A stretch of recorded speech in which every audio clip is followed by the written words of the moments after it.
Sejam bem-vindos a mais um episódio do nosso querido X da Questão.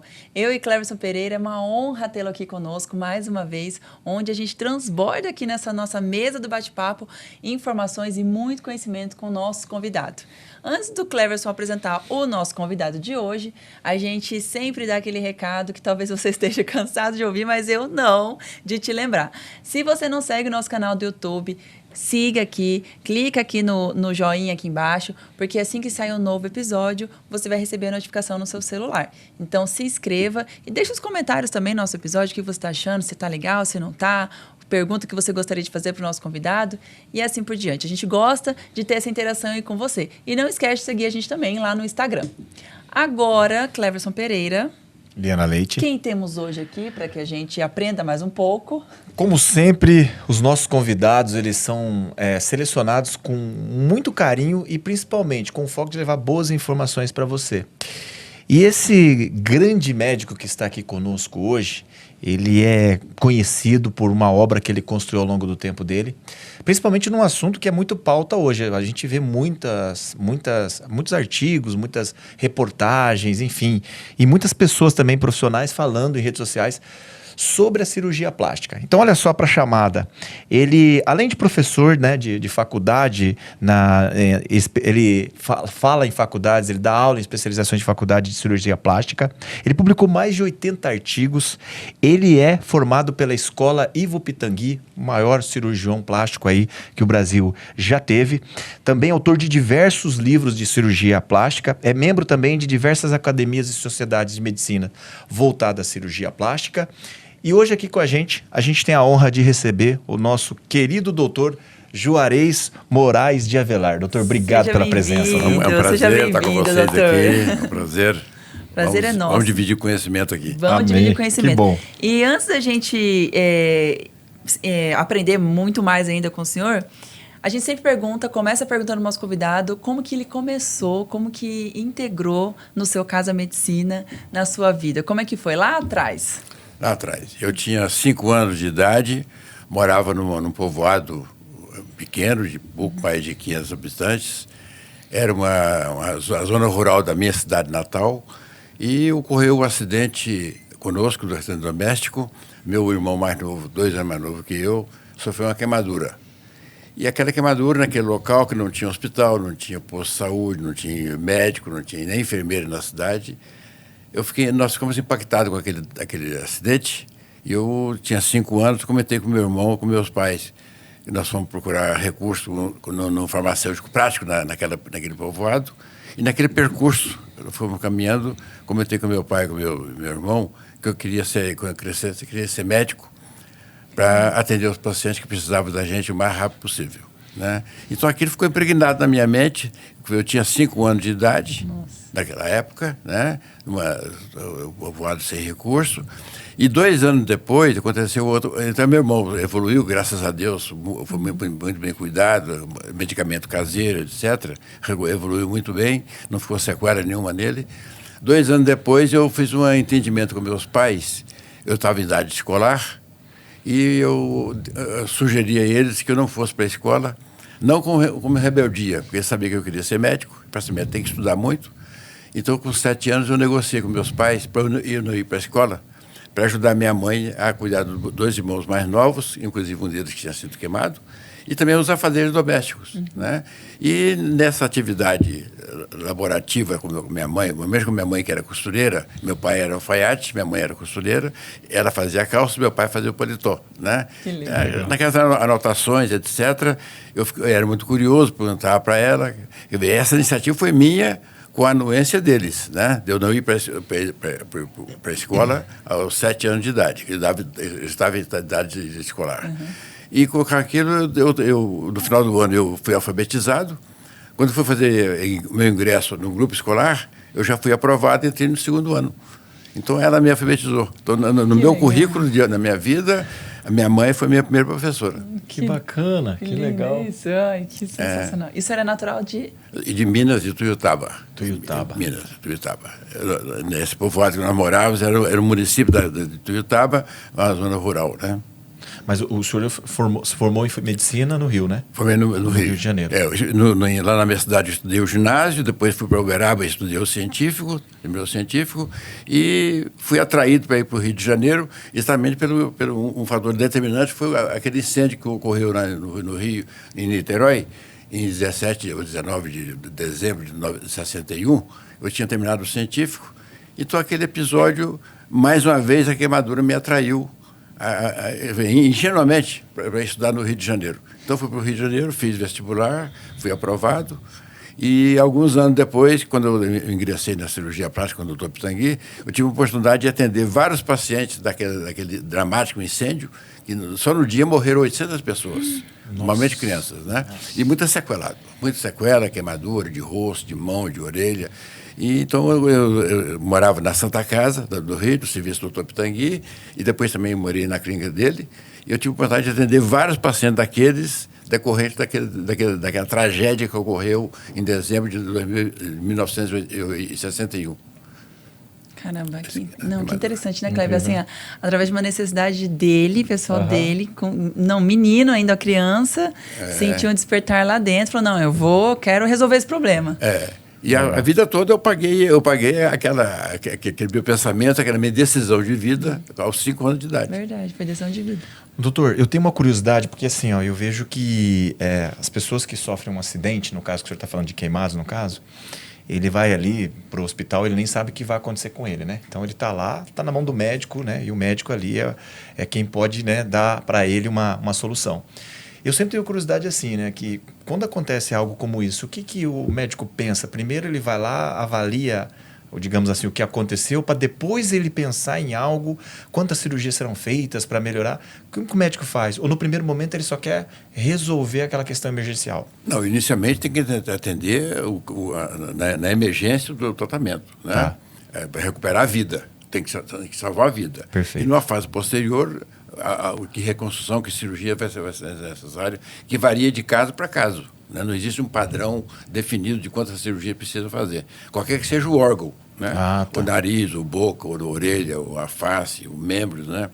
Mas a face geralmente assim, precisa de mais de 3 cirurgias? Muitas cirurgias. Muitas, né? Cirurgias. Quer ver, eu estou dizendo de um episódio que aconteceu em 1961, eu fui residente do Dr. Pitangui em 1970 e 72, quer ver, 10 anos depois, eu acompanhei pacientes que foram sequelados naquele episódio de dezembro de 61. Nossa. Quer ver, então, igualmente, a queimadura é um mal muito complexo, imprevisível, de evolução inesperada, um número de cirurgia muito difícil também de prever. E outra vez aconteceu quando eu fui assistir a primeira aula, que eu decidi minha vida para ser cirurgia plástica. O Dr. Pitangui fez uma conferência, que eu fui um curso de queimaduras, outra vez queimaduras. Eu fui assistir o curso de queimadura no Hospital Barata Ribeiro, lá no Rio de Janeiro, no Morro da Mangueira. E quando eu vi o slide que ele apresentou, a sequela de queimadura, decorrente do circo, o garoto perdeu a orelha, reconstruiu a orelha, naquele momento eu defini a minha vida. Falei, eu quero para mim isso aí. Né? Então a queimadura sempre me acompanhou nas decisões da minha vida. A queimadura estava presente. Ô, doutor, e como que foi esse processo, assim, para ser aluno do Ivo Pitangui, que é, né, uma lenda? Então, eu imagino que não deve ter sido fácil. Não, foi muito complexo, muito complexo. Até que estou escrevendo um livro agora, vai ficar pronto agora em meados de setembro. O livro vai chamar Projeto Rondon, a chave que abriu a porta da minha vida. Né? Esse vai ser meu 39º livro de literatura e também livro científico. No total tem 39 livros publicados com esse agora. E né? quantas cirurgias o senhor já realizou, assim, só para... Umas 25 mil, mais ou menos. De orelha, 2 mil. De orelha, mais de 2 mil pacientes. Meu Deus do céu. Caramba.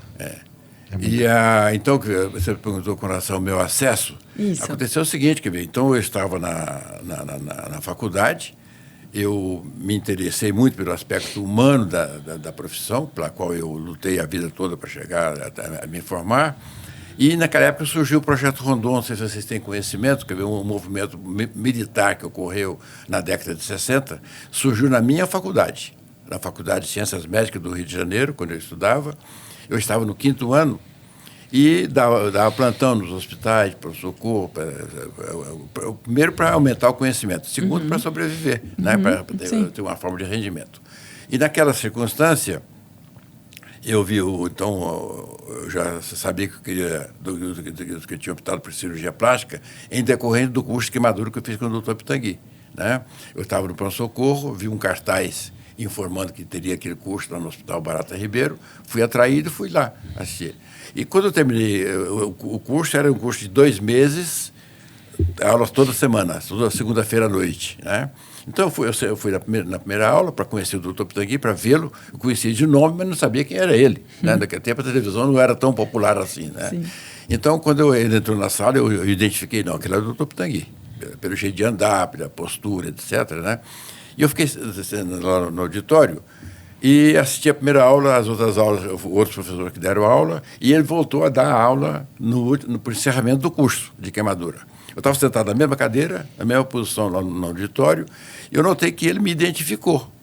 Né? Ele, como professor lá na frente, para fazer a aula, ele me identificou e veio falar comigo. Você é jovem, você não é médico, né? Eu falei, não sou não, sou de medicina. Aí eu soltei o verbo para ele, né? Eu sou estudante de medicina, estou no 5º ano, trabalho no Hospital Souza Aguiar, onde o senhor criou o serviço de queimadura lá no Hospital Souza Aguiar, no Rio de Janeiro, né? Tem muitos pacientes queimados lá que são tratados, e também no pronto-socorro aparece muito paciente com ferida de face, de nariz, de pálpebra, acidente de mão. Então, você tem interesse em cirurgia plástica? Eu tenho muito interesse em cirurgia plástica. Né? Então, quando você terminar o curso, você fala comigo. Né? Eu levei um choque naquela hora, né? Um sonho de fazer cirurgia plástica normalmente com ele. E então, aconteceu isso. Quando eu terminei o curso, eu me formei, eu fui levar um convite pessoalmente para ele, entendeu? Mas quando aconteceu esse episódio do curso lá com o Dr. Pitangui, eu fiquei com aquela ideia de eu fazer o curso com ele. Eu não sabia que curso era aquele. Então, fui investigar pelo Rio de Janeiro que curso era aquele do Dr. Pitangui. Né? Fui na Santa Casa e lá, quando eu vi... Eu tive agora, semana passada, lá no Rio de Janeiro, no Congresso de Cirurgia Plástica, eu fui pessoalmente lá na Santa Casa para rever a placa com o nome dele lá na Santa Casa da Enfermaria, 38ª Enfermaria. Né? Mas tem uma saudade muito grande que eu tinha. Então, naquela época, aconteceu o seguinte, surgiu o Projeto Rondon, em que eu vi no Projeto Rondon 2 vertentes que me atraíram. O primeiro é de prestar atendimento médico a uma população distante. Esse foi o princípio fundamental do Projeto Rondon. O Major Rondon foi um marechal que o Exército Brasileiro teve, um brasileiro enorme, de grande significado, foi indicado 3 vezes para o Prêmio Nobel da Paz, no começo do século XX. Né? E, então, o governo militar, naquela época, criou o Projeto Rondon e deu o nome dele pela natureza, pela similitude do trabalho que ele fez com o Marechal Rondon e com aquele que a universidade queria fazer. Então, aí começou o atendimento especificamente para estudantes de medicina. Saí do Rio de Janeiro e ir para Rondônia para prestar um atendimento à população. Eu fui atraído, eu gostei muito daquela ideia, que seria uma oportunidade que eu teria para, além de prestar atendimento à população, também absorver mais conhecimentos, né? E então, com esse episódio, eu senti 2 vertentes no meu coração. Né? Primeiro, de eu poder prestar atendimento à população que precisava do atendimento. E segundo, eu queria, com aquilo, retribuir ao poder público que financiou meus estudos. Eu estudei numa faculdade pública, Universidade do Estado da Guanabara, naquela época. Né? Então, eu não tive custo algum para me formar, eu e meus pais, só sobrevivência. Então, naquela cândida situação, eu fui atraído pelo Projeto Rondon e fui até uma cidade, além de ter ido no Amazonas inicialmente, depois eu fui designado para ir do Rio Grande do Sul, uma cidade chamada Dom Pedrito, no sul do Rio Grande do Sul. Já contei essa história várias vezes, vou repetir com todo prazer. Né? Por favor. Então, naquela época, já foi a segunda operação do Rondon que eu fiz, eu já dei sugestão para ampliar mais a atuação, não ficar só na área médica, odontológica, etc. Então, o meu grupo que eu liderei naquela época foi em julho de 68. Eu estava no 6º ano da faculdade. Né?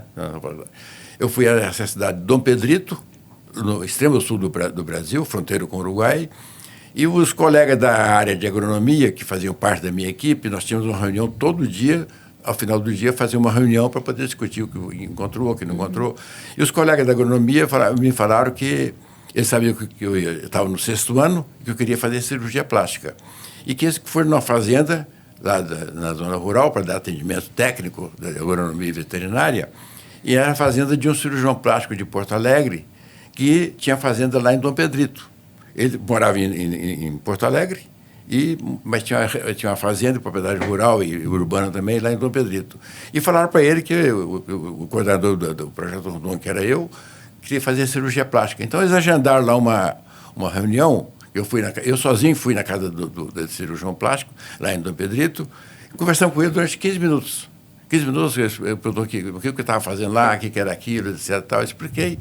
Ele falou assim, então eu soube que você quer fazer cirurgia plástica. Eu falei, quero fazer cirurgia plástica, mais sonho. Eu contei que eu assisti uma conferência do Dr. Pitangui o ano passado, não sei se vou ter chance de encontrar com ele outra vez, mas eu gostei muito, aquilo que eu quero fazer. Ele falou, jovem, bateu a mão no meu ombro assim, jovem, você vai encontrar com o Ivo mais rápido do que você pensa. Eu sou amigo dele, se você quiser eu te faço uma carta de apresentação para ele. Né? Pegou o papel, um receituário dele e escreveu, meu caro Ivo, apresenta o médico Juarez Avelar. Aquilo foi a chave que me levou a falar com ele outra vez. Que legal. Eu tinha assistido a primeira aula dele lá na conferência, no curso de queimadura. Aí, quando cheguei no Rio de volta da operação Projeto Rondon, eu pensei que agora tem um final para falar com ele outra vez, né?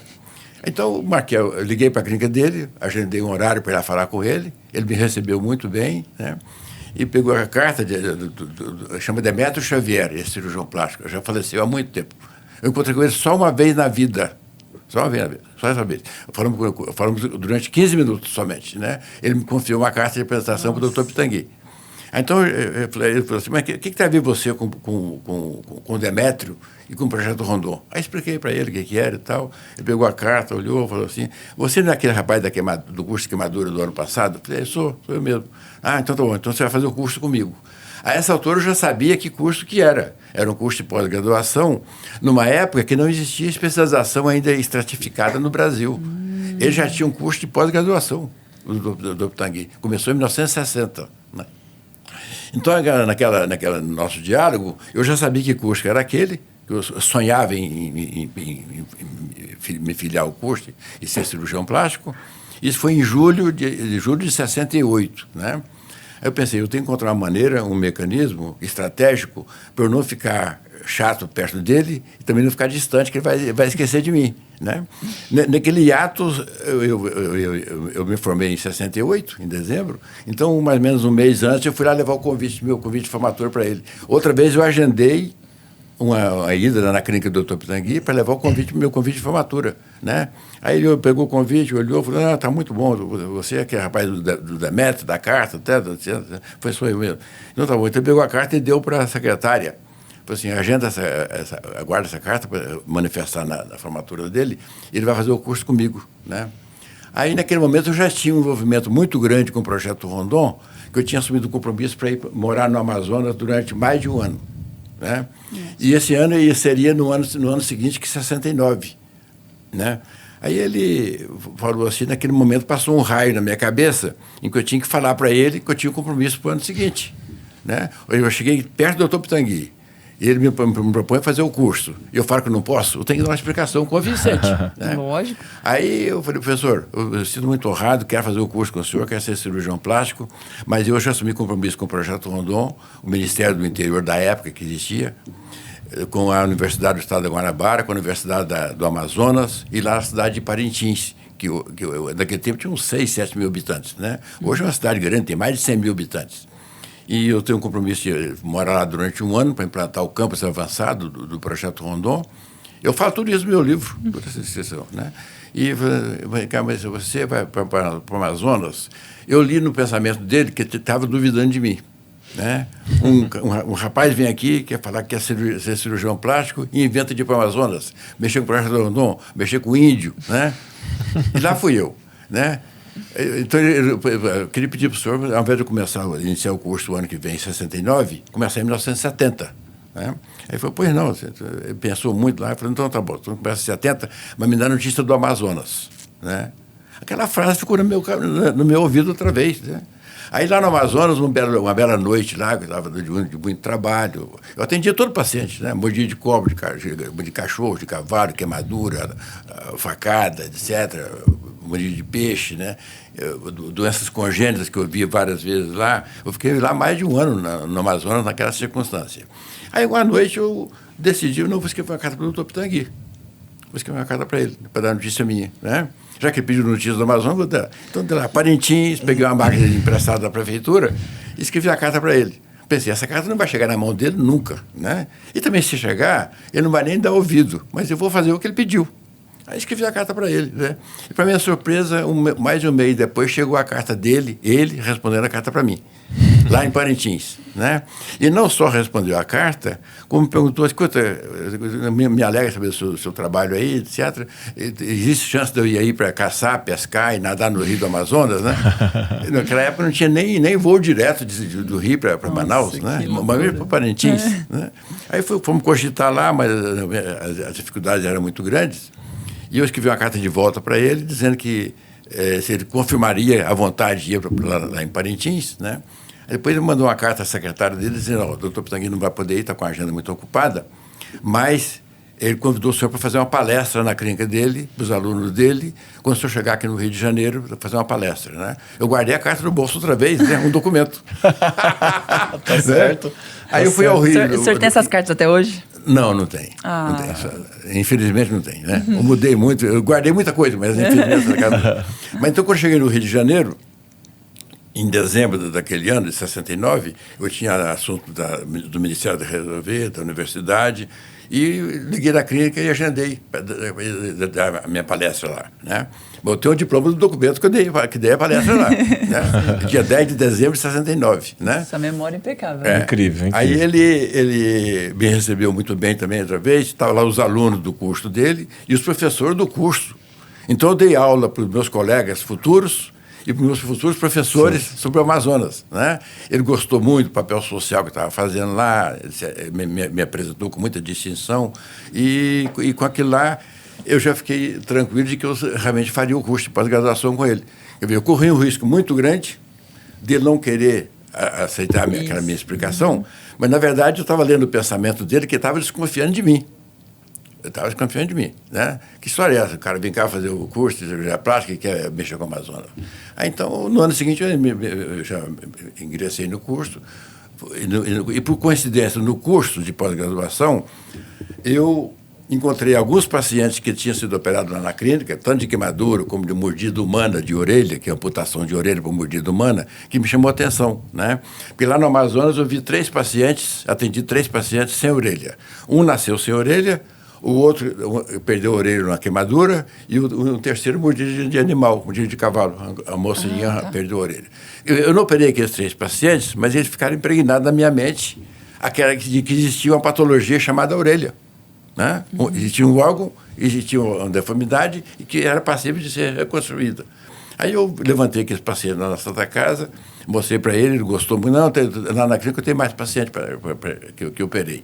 Ele me deu acesso lá para pesquisar no arquivo dele, que tinha mais de 20 mil fichas naquela época, e levantei mais 14 pacientes. Então, 6 mais 14, 20. Né? Fui dar um bom trabalho científico, né? Ele falou para mim, é o que eu mais queria fazer, um trabalho científico com ele. Aí fizemos um trabalho e aí começou a minha vida ligada à cirurgia plástica, da cirurgia da orelha, né?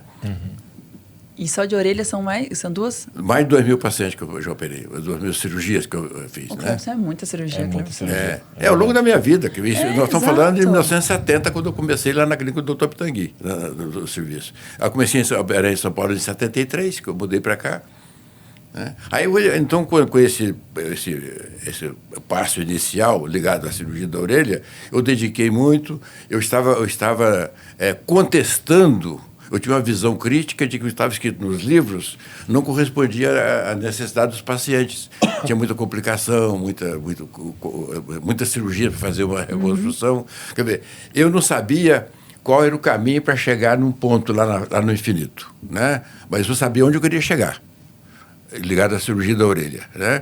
Então, quando cheguei em São Paulo, comecei a pesquisar anatomia, os pacientes que foram aparecendo para mim, e desenvolvi. Eu tenho 3 livros publicados de reconstrução de orelha, em inglês.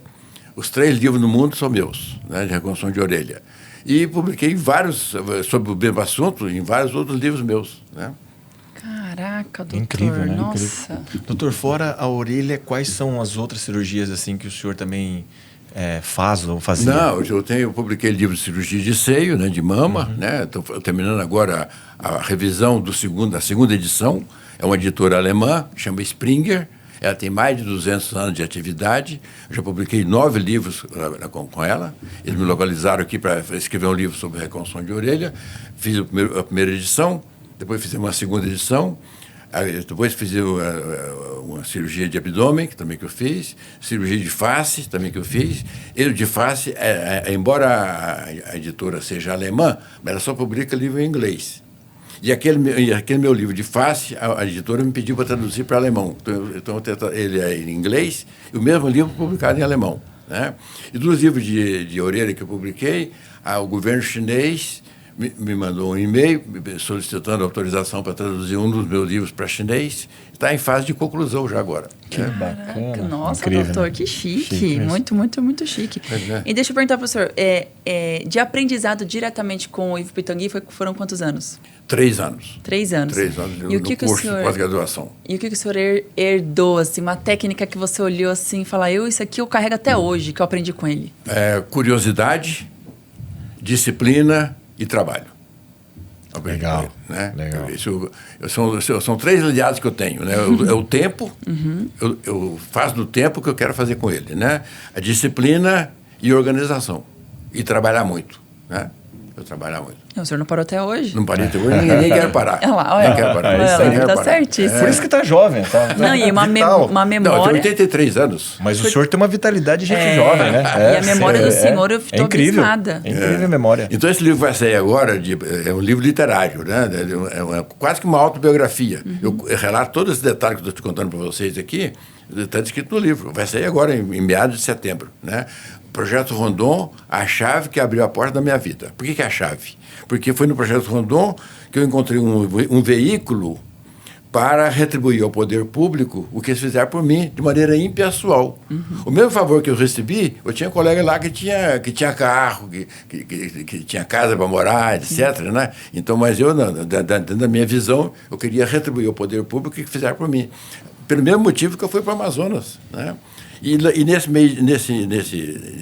caminho surgiu a oportunidade de conhecer o doutor Demetrio Xavier, que era um cirurgião gaúcho, um belíssimo homem, que tivemos um encontro somente fortuito, somente nessa oportunidade. Falei com ele 15 minutos só na minha vida. Depois ele faleceu. Nossa. Incrível. Doutor, eu vi que você também já escreveu muito sobre lipoaspiração, né? E a gente vê também que, assim, olhando os dois lados, né? Medicina e comercial. A lipoaspiração, ultimamente, ela ganhou, assim, uma proporção muito grande, porque hoje as pessoas vão lá para fazer lipoaspiração, a cirurgia do seio e tal. E para as pessoas que estão assistindo a gente agora, quais são os cuidados que o senhor diz assim, na hora de selecionar um cirurgião? Porque eu vejo que o cirurgião é um profissional muito... ele vai mexer numa área não só de saúde, né? Mas de autoestima, então são muitos outros fatores que a pessoa precisa se preocupar. Então, na hora de escolher um cirurgião plástico, o que o senhor indica para as pessoas, que o senhor orienta? Falar em lipoaspiração, quer ver, eu tive contato com o cirurgião francês, Dr. Ilus, que idealizou a técnica de lipoaspiração. Então, fui lá aprender com ele em 1983, fui a Paris para aprender a cirurgia, trouxe para o Brasil. Em 86, já publiquei o primeiro livro de lipoaspiração no mundo, é meu. Com ele, junto com ele. Né? Que legal. Ele idealizou a técnica, nós publicamos livros aqui em português, bem ilustrado, com a participação de vários colegas já daquela época.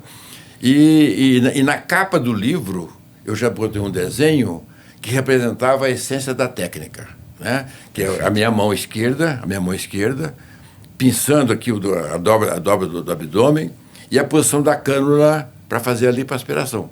Então, já a capa do livro já é uma demonstração didática de como deve fazer a lipoaspiração. Né? Legal. Esse livro foi o primeiro livro publicado sobre o tema, depois surgiram outros mais, e mais recentemente, mais tecnologia a respeito do contorno corporal. Mas veja o seguinte, dentro da sua pergunta muito bem elaborada, Eu diria o seguinte, quer ver, o paciente precisa conhecer o cirurgião que vai operar, pessoas amigas que fizeram a cirurgia, um procedimento, porque a cirurgia plástica é uma cirurgia que ela é externa. O nosso resultado da cirurgia está exposto à crítica do próprio paciente, dos seus amigos e de suas amigas. É verdade. Então, é uma cirurgia que não tem segredo. O paciente precisa de ver o resultado de uma cirurgia, da técnica que foi empregada, como foi a evolução, para escolher o seu cirurgião. Perfeito. Então, o primeiro livro de transpiração eu publiquei em 1986, aqui em São Paulo, né? Na oportunidade que eu criei uma editora. Eu tenho uma editora, Hipócrates, que eu queria publicar meus livros, tinha muita dificuldade, como tem até hoje. Até hoje existe dificuldade para publicar livro, né?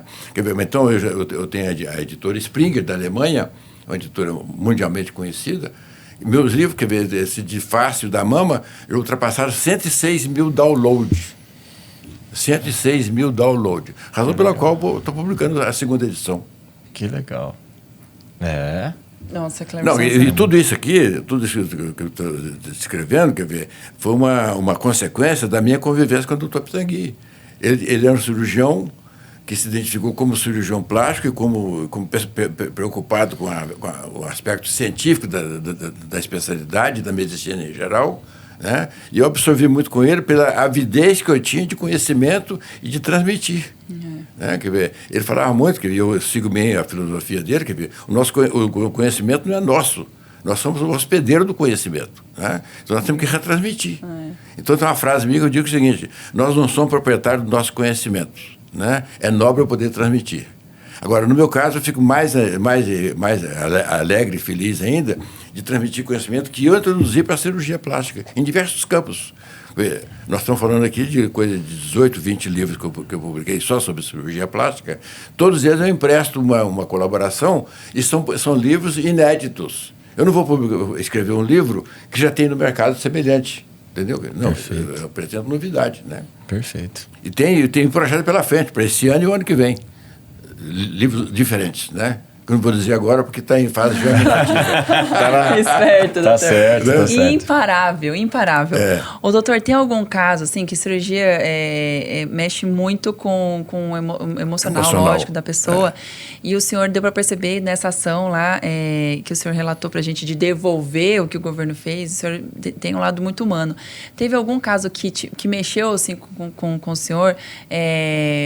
Deve mais de 2.025 mil cirurgias que o senhor já fez, mas algum que destacou, que o senhor não esquece, que depois dessa cirurgia, a pessoa, enfim, o senhor transformou a vida da pessoa?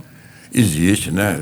Felizmente, a medicina é uma profissão maravilhosa, que ela abriga, ela recebe todo o gênero de temperamento humano, né? Desde o mais calentoso, o mais afetivo, até o mais distante. Não existe. É uma profissão, é como o coração de uma mãe. Sempre abriga mais um filho, né? Então, veja, nesse percurso todo, eu tive vários episódios de desafios, de retribuição pelo que eu fiz. Tem vários episódios que aconteceram comigo aqui em São Paulo, em outras cidades, né, que aconteceram comigo. Eu transcrevo isso nos meus livros. Meus livros de literatura, em grande parte deles, são para reproduzir o que eu vivenciei, né? Não preciso inventar, eu vivenciei, né? Posso contar um caso? Né? Por favor. Uma vez eu estava cruzando a rua Adolfo Lobo, quase esquina com a Paulista, muito trânsito, né? E eu e meu filho tínhamos 7 anos de idade, nós estávamos para cruzar a Paulista, muito trânsito, e eu vi lá na frente um garoto, de uns 7, 8 anos, sem a orelha direita. Nesse tempo eu já era cirurgião plástico há muito tempo, né? Isso tem 20 anos que aconteceu, 25 anos que aconteceu esse episódio. Ele enxerga lá de longe que a pessoa não tem orelha. Olha como é moderno. Eu olhei tanto para ele fixamente que ele foi atraído pelo meu olhar, né? Aí ele veio e falou: Tio, passei a mão no rosto assim, me dá um dinheiro, eu quero pôr uma orelha, né? Eu pôr uma orelha. Falei: por isso não, eu sou cirurgião plástico, eu posso fazer cirurgia para você. Pediu para a pessoa certa. Né? Aí eu falei: não vem com essa não, deixa ser burrinha, me dá o dinheiro que eu já sei com quem que eu quero operar. Não, mas eu te opero, eu sei fazer a cirurgia de orelha. Não. Aí o trânsito começou a andar, a desenvolver, E ele foi caminhando, eu também, o carro foi saindo lentamente, né? Eu doidinho para operar o paciente, né, o garoto. Né? Não, eu já sei comigo que eu vou operar. Eu vou operar com o doutor Juarez Avelar, né? Eu falei, por isso não, sou eu o doutor Juarez. A Aline mais é mentiroso. Aí o carro saiu, fui andando, né? Aí cheguei em casa, meu filho tinha 7 anos de idade, eu falei assim, mamãe, aconteceu assim, assim, assim. Seu pai fica ensinando aí, que as pessoas ficam conhecendo, etc. Aí passaram uns 2 meses, uma pessoa amiga minha me telefonou, falou, gente, eu te falei que eu tinha um caso que eu quero te apresentar, um garoto assim, assim, que ele não tem orelha, né? Para você fazer orelha para ele. Aí ele marcou um dia, eu fui lá na clínica para eu vê-lo, era o garoto que eu tinha cantado na rua. Incrível. Aí fiz a cirurgia para ele. Aí quando ele me viu, eu falei, e é o doutor Juarez mesmo? Que legal, nossa, cara, muito bacana. gente, foi coisa de filme. É isso mesmo. Que loucura. E agora, a questão de 2 anos atrás, eu estava em Belo Horizonte, fui dar um curso lá, e no intervalo do almoço, nós saímos, eu e mais 3 colegas, nós saímos caminhando para ir almoçar num restaurante bem próximo, e a uma distância assim de uns 15 metros, eu observei um paciente que tinha sido operado de reconstrução de orelha. Aí como é que eu escuta? Aqui em Belo Horizonte tem alguém operando a orelha muito bem, aquele paciente lá foi operado de orelha. Não, doutor, professor, não foi. É a orelha dele mesmo, não. Aquele paciente foi operado de reconstrução de orelha e está bem operado, né? Aí nós caminhamos mais uns 4, 5 passos, veio uma senhora, doutor Juarez, eu estou mesmo depois de 35 anos, eu que tinha operado. O senhor que tinha operado? Eu tinha operado. Nossa, era um paciente incrível. meu. Né? Incrível. Eu não lembrava dele porque ele era uma criança. Imagina, eu operei com 7, 8 anos de idade. Isso, ele tinha quase 40, ou mais de 40. E quantas cirurgias o senhor já fez, né? Pois não lembra todo mundo, né, doutor? Ele identificou a orelhinha. Muitos eu me lembro, né? Muitos eu me lembro. Os pacientes me procuram também, muitas vezes não moram em São Paulo, e eles passam por aqui de um motivo ou outro, me telefonam, que quer ir lá para eu ver a cirurgia que eu fiz, eu atendo com todo carinho, né? Que então legal. eu tenho um acompanhamento pós-operatório a longo prazo, graças a isso aí. Pela ligação que eu tenho. Um relacionamento com os mesmo pacientes, com os pacientes. Né? Mas hoje o senhor prioriza as operações, as cirurgias de orelha ou não? Não, no geral, né? No geral. A orelha porque é uma cirurgia muito difícil, que eu ensino, eu dou um curso já. Esse mês só já dei 2 cursos, eu vou dar um terceiro. Deu em São Paulo agora, no primeiro dia de agosto. Deu no Rio semana passada, na Jornada Carioca, e vou agora em Belo Horizonte dar outro curso desse de prático, ensinar os alunos a fazerem a orelha. Eles entram para a sala sem saber fazer a orelha, e saem sabendo fazer a orelha. Em 1h30 eles fazem uma orelha. Qual que é o maior desafio? Assim, não que eu saiba, né? Mas assim, para os estudantes de medicina que estão estudando a gente, doutor, qual que é o maior desafio? Uma cirurgia dessa? Isso. Porque a orelha é um órgão que é formado por uma lâmina de cartilagem, uma lâmina muito sofisticada, muito delicada, que não tem circulação. Toda cartilagem não tem circulação. É um tecido orgânico, não só do homem, como de todos os animais, né? A cartilagem é um tecido que não tem circulação. Não passa sangue pela cartilagem. Todo tecido passa sangue, menos a cartilagem, né? Então torna difícil porque é um revestimento cutâneo atrás da orelha, revestimento de pele, atrás da orelha e na frente da orelha. Então, nós temos que criar 2 elementos anatômicos, né, que o paciente não tem. A cartilagem, caprichosamente esculpida, conforme a natureza faz, e um revestimento cutâneo. Quer ver? Então, o que eu faço no curso, eu ensino os alunos a fazerem a escultura da nova orelha. Então, eu começo o curso e falo, escuta, alguém aqui já fez o curso comigo? Não, não fez. Então, daqui 1h30 vocês vão estar com a orelha pronta. Então, para eles é um desafio, tanto da proposta que eu apresento, de fazer a orelha, como da realização e a concretização de fazer a orelha. Fazemos a escultura. Sim. A escultura da orelha tem um material próprio que o meu filho desenvolveu, e com ele que lá fazemos a escultura da orelha em cartilagem costal. Como não tem cartilagem costal para dar aula, meu filho bolou um material que tem a forma semelhante da cartilagem, a consistência muito semelhante da cartilagem humana, e dá para fazer a escultura e um treinamento. E um material que não deteriora com o tempo. Eu já tenho alunos que me mostram a orelha que eles fizeram em meus cursos há mais de 1 ano depois. Que legal. Entendeu? É muito gratificante, muito compensador. Eu imagino. Isso me dá essa energia, a vontade de trabalhar, de fazer por causa disso. Legal. Nossa, Pela é resposta. Isso era incrível, nossa. E ensinar também, né? Como ele falou do conhecimento, né? Ensinar mais e mais Uma pessoas. paixão. Não só contribuir com a cirurgia, mas o senhor passa a informação, o conhecimento para mais pessoas, né? Quando eu comecei a cirurgia plástica, eu duvidava do que estava escrito. Falava com o professor Pitangui, professor, mas deve ter uma maneira mais fácil de fazer.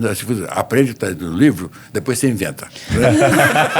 Aí eu segui a orientação dele. Aprendi o que estava no livro, depois eu contestei, eu tinha uma visão crítica. Né? Isso eu falo muito nas minhas aulas. Né? Eu tinha uma visão crítica de que aquela metodologia não estava me convencendo. Eu não sabia qual era o caminho, né? Eu sabia onde eu queria chegar. Né? Eu quero criar uma orelha numa cartilagem única de arco costal. Então, naquela época, até hoje, muitos colegas utilizam, tinham 3, 4 costelas para fazer uma orelha. Né? Eu, com uma só, eu faço uma orelha. Incrível, incrível. Doutor, e tecnologia? O senhor tem uma história muito bacana de muito tempo já fazendo cirurgia, né? Da época que o senhor começou lá, os instrumentos que o senhor tinha, para os instrumentos que tem hoje, o que evoluiu bastante, por exemplo, numa cirurgia facial, orelha, lipoaspiração? O que o senhor viu de evolução que ajudou o médico? Isso aí surgiu muito equipamento. Tem toda a razão. Quer ver, não só instrumental cirúrgico. No meu caso específico, eu fui desenhando, de acordo com a dificuldade, fui desenhando um instrumento, outro, para atender a minha necessidade de trabalho. Tá. Né? Agora, além desse material cirúrgico, surgiu muita tecnologia. Com aparelhagem, que não me absorveu, entendeu? Porque eu respeito muito a evolução, a tecnologia, mas não dá para substituir a mão do homem com o aparelho, entendeu? Perfeito. Então, eu respeito a evolução, que é necessário, mas muitas vezes tem aparelhagem que está ainda em fase de experimentação, que não sabe como é que está a evolução daqui 3 ou 4 ou 5 anos. Na verdade, então tem que ter muita cautela, muito cuidado. Ô, doutor, e assim, o senhor já falou pra gente que tem 2 livros aí para vir, não vai parar tão cedo, não vou. Tem muito curso aí para dar, mas tirando isso que você já deu pra gente de spoiler, quais são seus próximos desafios, objetivos que o senhor tem? Evoluir nas publicações, tanto literária, na área de literatura, como na área científica, né? A área científica atendendo exatamente isso que vocês falaram, da evolução tecnológica, né? E também da evolução humana, do artesanal, que é o nosso trabalho, e reproduzindo. Quer ver, esse campo é um campo ilimitado. Assim como o conhecimento também é ilimitado, de publicação também. Entendeu? Por mais que tenha tecnologia virtual hoje de computador, a impressão de livros e a leitura de livros ainda não está nem abalada com a evolução tecnológica. Perfeito. Entendeu? Quer ver, 2 meus livros já ultrapassaram 106 mil downloads. Quer ver, a população, os colegas estão ávidos por conhecimento. Entendeu? E uma coisa interessante que eu sempre menciono é que quando eu escrevo um livro, ou de literatura, ou então científico, eu faço um diálogo com quem vai ler. Né? Então eu transmito, nas minhas palavras, alguma expressão mais detalhada para que o leitor, que não sei quem possa entender o que eu quero dizer. Então é um exercício constante de poder persuadir, ou poder convencer o leitor que eu não sei quem é. Você que está no mundo todo. Entendeu? Meus livros são lidos no mundo todo. Essa estatística que eu estou falando de 100 mil download é no mundo todo, né? Que vem em vários países do mundo. É muito gratificante isso aí. Com certeza. O senhor faz palestra fora também, né? Faço. Né? Doutor, assim, hoje, né? O novo cirurgião, o médico que é novo agora, que virou cirurgião, ou até mesmo aquele aspirante que quer ser um cirurgião, na sua vasta experiência, né, no conhecimento que o senhor adquiriu ao longo da sua carreira, qual a mensagem, qual o recado que o senhor fala para ele ser um médico para chegar aí na experiência, no sucesso que o senhor teve? Quer ver, se preparar para o trabalho. Ter humildade de constantemente aprender. Né? Perfeito. Para aprender precisa ter curiosidade, humildade e vontade.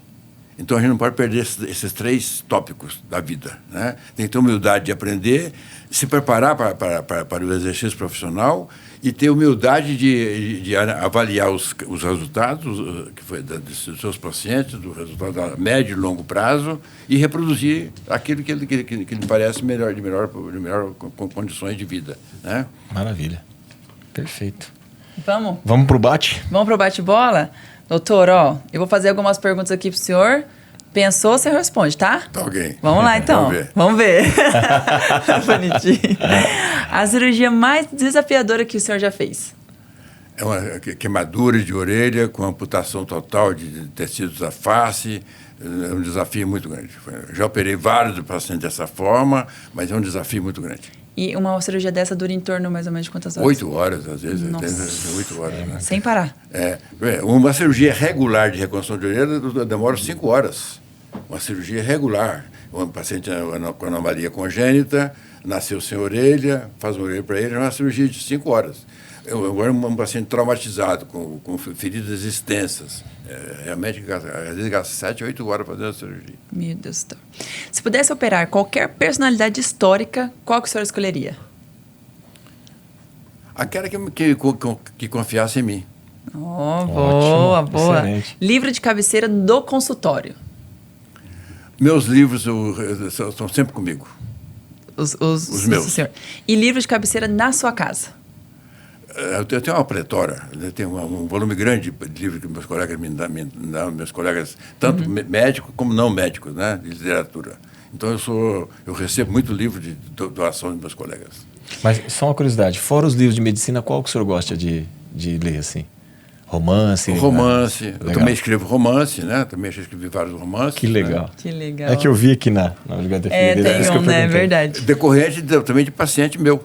Né? O livro de romance foi decorrente de paciente meu. As experiências, as histórias, né? Que legal, que legal.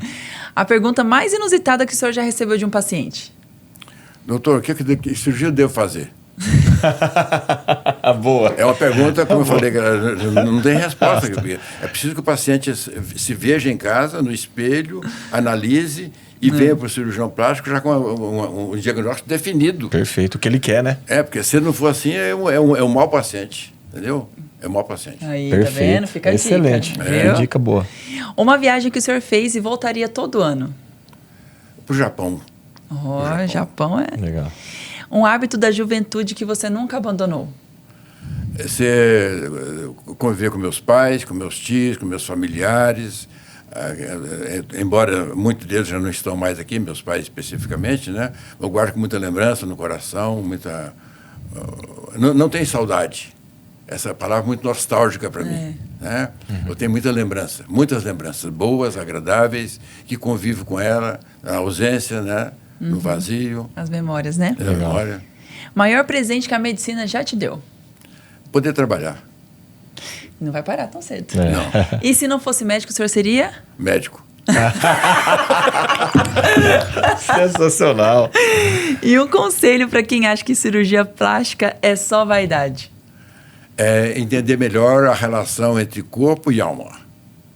Toda alteração do corpo tem um reflexo, tem uma ressonância no estado de alma do paciente. Né? Então, nós não operamos só o físico, nós fazemos a cirurgia para corrigir uma distorção que existe entre o paciente, imagina dele mesmo, e aquilo nós somos capazes de fazer. Então, essa superposição de imagens que o paciente faz dele, que nós somos capazes de fazer, é a perfeita harmonia da cirurgia plástica. Perfeito. Sensacional, doutor Juarez.